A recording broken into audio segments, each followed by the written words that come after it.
தோகை வருடும் தாகமலையே. அத்தியாயம் 4. இரவு வெகுநேரமாகியும் மகன் வராது போக ஹாலில் அமர்ந்திருந்த மகள் நந்தனாவிடம் வந்தார் தமயந்தி. நந்தனா, உங்க அண்ணன் இன்னும் வரல, என்னன்னு கொஞ்சம் ஃபோன் அடிச்சு கேள. சரிம்மா என்றவளும் கைபேசியை எடுத்து அண்ணனுக்கு அழைக்க இருமுறை அழைத்த பின்புதான் அழைப்பு எடுத்தது. போதையோடு எடுத்த செல்வாவும், செல்லுபாப்பா என்க. அண்ணா எங்க இருக்கீங்க?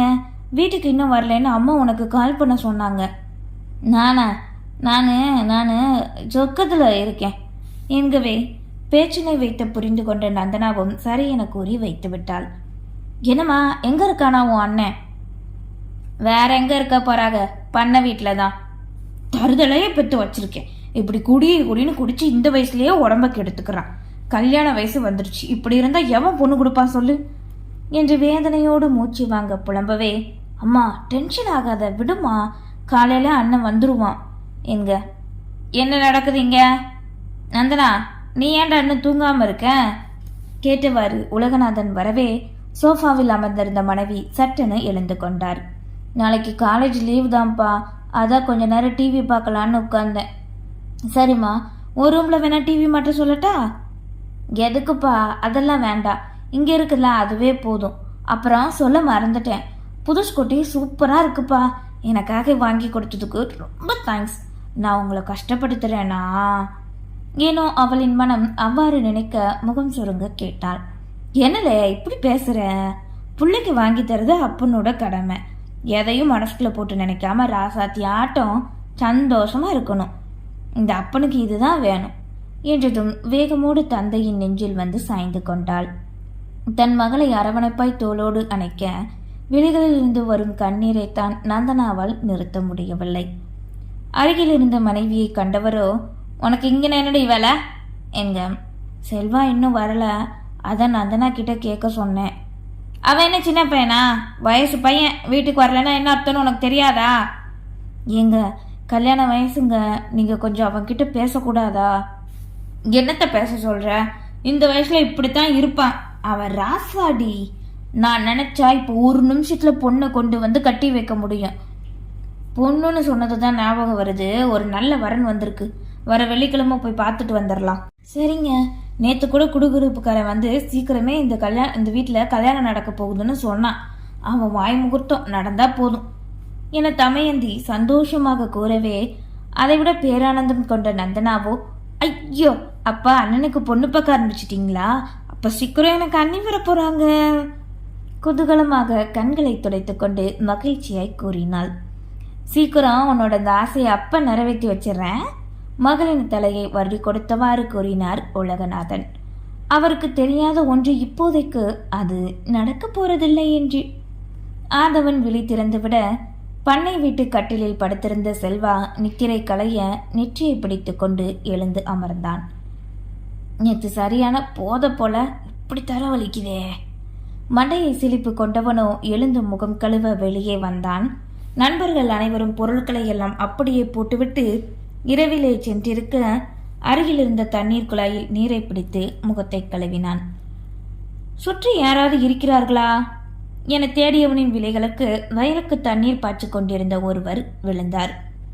யோ, யாரது? சத்தமிட்டு அழைக்கவே செவி தீண்டியதும் நிமிர்ந்த மகேஸ்வரியின் தந்தை தங்கதுரை செல்வாவினை கண்டு அப்படியே செய்த வேலையை விட்டுவிட்டு வந்தார். சொல்லுங்க தம்பி. தலையில் கட்டிய துண்டினை எடுத்து கைக்குள் வைத்துக்கொண்டு பணிவோடு கேட்க, இதெல்லாம் எடுத்து தூரமா போட்டு வேலையை பார் என்றான். சரிங்க தம்பி என்றவரும் உடனே அதனை செய்ய பண்ணை வீட்டினை போட்டுவிட்டு பைக்கை எடுத்துக்கொண்டு கிளம்பினான். அந்த இடமே கற்றாவியாக இருக்க இதில் சரக்கடித்து வாந்தி எடுத்து அந்த இடத்திலே சிறுநீரும் கழித்திருக்கவே தங்கதுரைக்கோ குமட்டி கொண்டு வந்தது. என்ன இருந்தாலும் அவரும் ஒரு மனிதர் தானே. அது எங்கே செல்வாவிற்கு புரிய? ஒரு பொருள் கூட இல்லாத இடத்தினை சுத்தமாக செய்தே தன் வேலையை பார்க்க சென்றார். நாக்க புடுங்குற மாதிரி கேள்வி கேட்க தங்கத்துறைக்கு எண்ணம் தான், முடியாதல்லவா? வெள்ளிக்கிழமை பெண் பார்க்க செல்லும் நிகழ்வினை செல்வாவிடம் சொல்ல மறந்துவிட்டனர் பெற்றவர்கள். 2 நாட்கள் கடந்த நிலையில் வார முதல் நாள் ஊராட்சி மன்ற அலுவலகத்திற்கு வந்தார் உலகநாதன். அப்போதுதான் தன் பணிக்கு வந்த ஹரி அவர் இருப்பதைக் கண்டுகொண்டு அவரின் அறை நோக்கி சென்றான். இன்முகமாக முகத்தை மாற்றிக்கொண்ட ஹரிஹரன் வாசலில் நின்று, உள்ள வரலாமா என்க கணக்கு பிள்ளையோடு எதையோ பேசிக் கொண்டிருந்த உலகநாதன் நிமிர்ந்து கண்டு தலையசைத்தார். உள்ளே வந்தவனும், உங்களைத்தான் பார்க்கணும் பேசணும்னு நினச்சிக்கிட்டு இருந்தேன், ஆனால் நீங்கள் இந்த பக்கம் வர்றதே இல்லை என்றவாறு அவரின் அனுமதி இல்லாமலே முன்னிருந்த இருக்கையில் அமர்ந்தான். என்னைய பார்க்கணுமா? என்ன விஷயம் தம்பி? அது ஒன்றும் இல்லையா, உங்களை பற்றி தலையார் எல்லாம் சொன்னாப்புல, பார்த்ததும் முதல்ல எதுவுமே தெரியல, அதனால தான் கண்டுக்காமல் இருந்துட்டேன். அதுக்கப்புறம் தான் தெரிஞ்சது நீங்கள் இது ஊருக்குள்ளே எவ்வளோ பெரிய ஆளுன்னு. அதை பார்த்துட்டு போகலான்னு வந்தேன். நல்லது தம்பி, இப்போவாவது புரிஞ்சதே. அப்புறம் வேலையெல்லாம் எப்படி போகுது? ஊரை பற்றி தெரிஞ்சுக்கிட்டீங்களா? ஏதோ ஓரளவு. எங்கள் ஆஃபீஸ்லேயே வேலை சரியாக இருக்குது. அந்த தலையார் இடத்த பிடுங்கிட்டு இருக்கான். நீங்கள் பார்க்குற வேலை தான் அவனுக்கு பார்க்க தெரியும்ல. வந்து சும்மா உட்காந்துட்டு சம்பளம் வாங்கிட்டு போங்க தம்பி, நீங்கள் அரசாங்க உத்தியோகம் தானே என்க மெல்ல அவரை நோக்கி தலையை கொண்டு வந்தவன் சுற்றுப்புறம் பார்த்து, அதுவும் உண்மைதான். ஆமாம், இந்த லஞ்சம் கிஞ்சம் வாங்கினா எப்படி? ஊர்க்காரன் கேட்டால் கொடுப்பாங்களா, இல்லை மேல இடத்துல போட்டு கொடுத்துருவாங்களா மெல்ல கேட்டான். முகமலர்ந்த உலகநாதனோ, அட தம்பி, நம்மள மாதிரி தான் போல, நீ எப்போ பயந்துக்கிட்டு இருக்க? என்னை மீறி ஒருத்தனும் ஒன்றும் பண்ண மாட்டான், நான் இருக்கேன்ல, எவ்வளோ கேட்டு வாங்க முடியுமோ வாங்கிக்கோ, அப்படியே நம்ம பண்ணுறதையும் கண்டுக்காம விட்டுரு என்று இருவரும் கூட்டம் சேர்ந்து கொண்டனர். பின் உலகநாதனும் ஹரியும் நேரம் போக எப்படி கொள்ளையடிப்பது என்று பேசிக்கொண்டிருக்க கணக்கு பிள்ளையோ கசந்த உணர்வோடு நின்றார். இவனாவது நியாயமா இருப்பான்னு பார்த்தா இப்படி இருக்கானே. அது சரி, எவன்தான் லஞ்சம் வாங்காம வேலை பார்த்தான். இந்த ஊர் சீக்கிரமே சாக்கடையா மாறப்போகுது இதுகளால மனதோடு எண்ணிக்கொண்டார் கணக்கு பிள்ளை. பின் வந்த நாட்கள் எல்லாம் இருவரும் சேர்ந்தே கூட்டணி வைத்து கொள்ளையடிக்க துவங்க ஆரம்பித்தனர். அன்று வெள்ளிக்கிழமை காலை எழுந்ததுமே தமயந்தி பெண் பார்க்க செல்ல வேண்டுமென கணவனுக்கு நினைவுபடுத்திவிட அவரும் அதற்கு கிளம்ப ஆரம்பித்தார். உன் மாயன்கிட்ட சொல்லிட்டியா? நீங்க சொல்லாம நான் எப்படி பேச்ச ஆரம்பிக்கிறது? அது சரிதான், நம்ம மட்டும் போய் பார்த்துட்டு வரலாம். அவங்க முடிவு சொன்னதுக்கு அப்புறம் மேற்கொண்டு என்னங்கிறத பார்த்துக்கலாம். இப்போதைக்கு இவங்கிட்ட சொன்னா மட்டும் போதும் என்கவே கணவனின் அடிமை மனைவியோ சரி என்றார். நந்தனா கல்லூரி சென்று விடவே காலை உணவினை முடித்து இவர்களும் கிளம்ப ஆரம்பித்தனர். அப்போதுதான் தந்தை கூறிய வேலையை முடித்துவிட்டு உணவருந்த வந்தான் தமிழ்ச்செல்வன். டேய் செல்வா. அப்பா. வேகமாய் தந்தையின் முன் வந்து நிற்க, காலையில சொன்ன வேலையை முடிச்சிட்டியா? ஆளுகள்லாம் வேலைக்கு சரியா வந்திருக்காங்களா? வந்துட்டாங்கப்பா. அப்புறம் கோழி பண்ணைக்கு மண்லோடு இன்னும் வரல, வேற வேலை அப்படியே நிற்கிதுப்பா. கோவில் வேலை நடக்குதுல, அங்கே கிடக்கு. ராத்திரியே ஆளுக கிட்ட சொல்லி லோடு எழுதிக்க சொல்லிடு என்கவே சரி என கேட்டுக்கொண்டான். உனக்கு பொண்ணு பார்க்குற விஷயமா அம்மாவும் நானும் வெளியே போகிறோம். நீ என்ன பண்ணுற?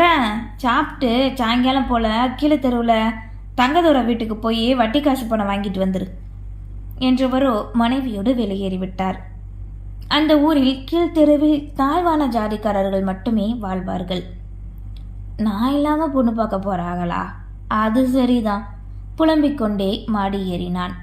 உலகநாதனும் தமயந்தியும் பெண்ணை காண அவர்களின் வீட்டுக்கு செல்ல காரின் சத்தம் கேட்டதுமே வேகமோடு வெளியே வந்தார் ஒருவர்.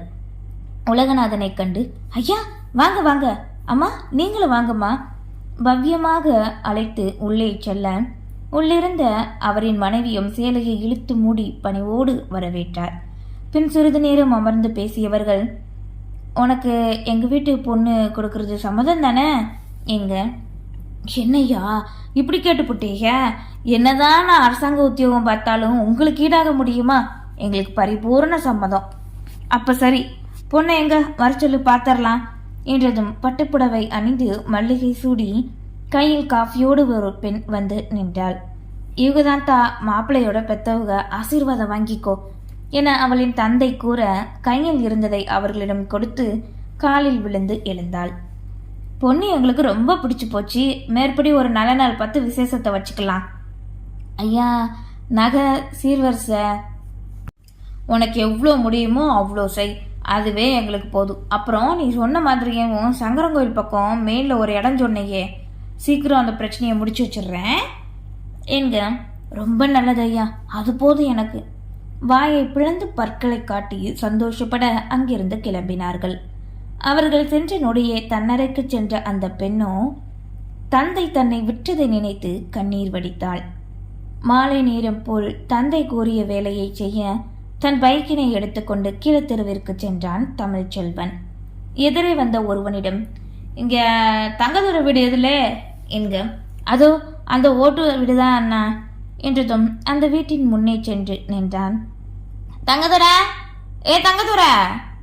உள்ளே குரல் கொடுத்து கத்தவே அப்போதுதான் வேலை முடிந்து வந்த தங்கதுரையோ தன் பெயரை அழைத்து கூறவே யாரெனக்கான வெளியே வந்தார். உலகநாதனின் மகனை கண்டதுமே பரபரப்பாய் அவனின் முன்னே வந்து நிற்க, தந்தை யாரை கண்டு இப்படி ஓடுகிறார் புரியாது வீட்டின் உள்ளே இருந்து யோசித்தாள் மகேஸ்வரி. தம்பி, நீங்க என்ன இவ்வளவு தூரம்? நீ ஒழுங்கா வந்து வட்டி பணம் கொடுத்திருந்தா நான் ஏன் இவ்வளவு தூரம் வரப்போறேன்? வந்து பணம் வாங்க தெரியுது, சரியா கொடுக்க தெரியாதோ? மன்னிச்சிருங்க தம்பி, அடுத்த மாசம் சேர்த்து கொடுத்துட்றேன். தினமும் 3 வேளைக்கு சோறு திங்கிற, அதுக்கு மட்டும் காசு இருக்கோ? என் சம்சாரத்துக்கு இந்த மாதம் உடம்பு சரியில்லாமல் போச்சு, அதான் காசு புரட்ட முடியல. காரணம் சொல்லாதலே, எனக்கு வட்டி வந்தாகணும். முரடனாய் வம்பாய் நின்று வசூல் செய்ய சத்தம் கேட்டு அன்னை மகள் இருவரும் வெளியே வந்தனர். ஆளருபம் கண்டு பார்வையை அவர்களின் புறம் வீசிய செல்வாவிற்கு மகேஸ்வரி விழிகளில் விழுந்தாள். நைட்டி ஒன்றை அணிந்து அதற்கு மேல் துண்டினை போட்டு தன் முன்னழகினை மறைத்து கொண்டு நிற்பவளை கண்டதுமே போதையில் நண்பன் கூறியதுதான் நினைவுக்கு வந்தது. அன்னைக்கு அந்த ராஜா சொன்னது இந்த பொண்ணு தானே? புருவத்தை சுருக்கி யோசித்தவனுக்கு தெளிவாக தெரிந்தது. அவங்க யாரு? பார்வையை அவர்களின் புறம் காட்டி கேட்க, என் பொண்ணு என்னோட சம்சாரமும் தம்பி. டைஃபாய்டு காய்ச்சல் வந்து இப்போதான் கொஞ்சம் தெளிஞ்சிருக்கா என் சம்சாரம். அதை எதுக்கு என்கிட்ட சொல்ற? ஓ, கரிசனை காட்டுவே நினப்போ என்க பற்களை கடித்து கொண்டு நின்றிருந்தாள் மகேஸ்வரி. எப்போ காசு வரும்? வட்டி சரியா கொடுக்காத நீ என்னத்த அசலை கொடுக்க போற என மரியாதை இல்லாம வயதில் மூத்தவரை உரிமையில் பேசுவதை மகளால் தாங்க முடியவில்லை. தன் தந்தை வாங்கிய கடனுக்கு இவர்களின் குடும்பமே வேலை பார்ப்பது போதாதா என்ன? மனதிற்குள் பொறுமியவள் அவர்களை நோக்கி வந்தாள். உங்க காசை நாங்கள் ஒன்றும் கொடுக்காம ஏமாத்திட்டு எல்லாம் போக மாட்டோம். குறைஞ்ச சம்பளத்துக்கு உங்ககிட்ட தானே வாங்கின கடனுக்கு வேலை பார்க்குறோம். இதுக்கு மேலே உங்களுக்கு என்ன வேணும்? அதிகாரமாய் தன்மானம் சீண்ட குரல் உயர நியாயம் பேசினாள். இது நாள் வரை ஆண்களே இப்படி இவளின் முன்னே நின்று பேசியதில்லை. ஒரு பெண் எதிர்த்து பேசிவிட அவன் என்ன சொல்வானோ என்று பெற்றவர்கள்தான் பயந்து பிள்ளையை அடக்கினர். ஏ புள்ள, வாய அடக்கு, உள்ளார போ முதல்ல. வாடி முதல்ல. அன்னையோ இழுத்துச் செல்ல முயல அவளோ பதில் தெரியாது வரமாட்டேன் என்பது போல் பிடிவாதமாய் நின்றாள். ரௌத்ரமான மகேஸ்வரியோ, நாங்க என்ன உங்களுக்கு நாயா? கேட்ட நொடி மங்கையென்றும் பாராது தன் கரத்தினை ஓங்கி அவளின் கன்னத்தை பதம் பார்த்தான் தமிழ்ச்செல்வன். நன்றி.